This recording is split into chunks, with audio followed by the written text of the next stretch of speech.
Hi, this is Ceylan, Women's Balance and Wellness Consultant. Today we're going to make a protein digestive masala.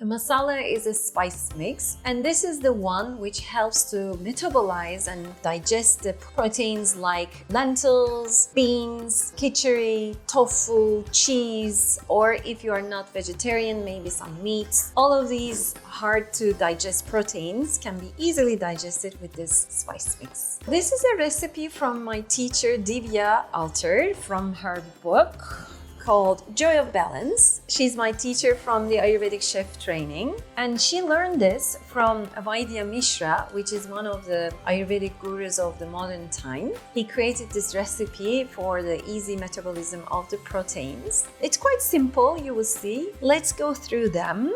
Coriander, fennel, and cumin. This is like the most important 3 spices of Ayurveda. Make sure that you buy these spices in seed format and not powder so that they can be kept fresher for a longer time. And then we need fenugreek seeds. This is quite special, easily found in the Indian shops.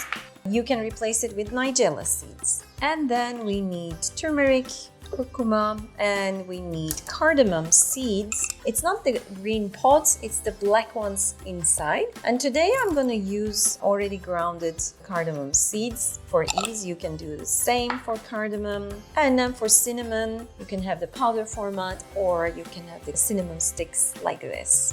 I am going to use my kitchen robot. You can use a coffee grinder. You can also use a pestle and mortar, but it's going to take quite a long time and a lot of noise. But if you're up to it, it's really great. There are these mini versions as well. I love this for herbs and for spices. There are special spice blenders as well, which you can find anywhere online. So let's start. We're gonna add 2 tablespoons of coriander seeds, 2 tablespoons of fennel seeds, 2 teaspoons of fenugreek or nigella seeds, 1 teaspoon of ground turmeric.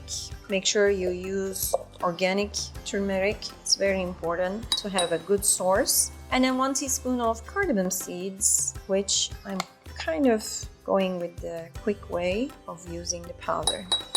Voila. And then finally 1 teaspoon of cinnamon powder or the chips. Okay, voila, that's it. Now I'm going to use mixer. I like to stop it in the middle once and then shake. Make sure that it's blended well. Another 30 seconds or so. It smells so good, really. Divine. I wish you could smell it. Anytime you use this digestive masala mix, I am sure all of the people who eat your dishes will ask you, what is this? Aroma. Make sure that you keep this spice mix in a glass jar and you keep it in a dark place away from light, and you can put a label. It's going to keep quite fresh up to a month. But keep it away from humidity. It's very important, and you're gonna really enjoy this spice mix with your proteins, soups, stews, cheese, tofu, whatever protein you prefer. Try this mix. The way I add this spice mix is at the beginning of cooking. So I first put my oil, either ghee or olive oil, into my pan. Then I add, for instance, a teaspoon of this. I just allow 30 seconds or 1 minute maximum in medium-low heat for the spices to give the aroma and to get activated. And then add your ingredients, vegetables or protein, whatever ingredient you're adding. So it's very important to cook the spice mix before the meal or with the meal. This is not a spice mix to add on top of your meals. That way you're gonna benefit more of the spices. Remember that. This is a great mix for all year round. I hope you enjoy this masala mix as much as I do. Let me know if you have any questions, comment below. Stay balanced and own your journey. Thank you.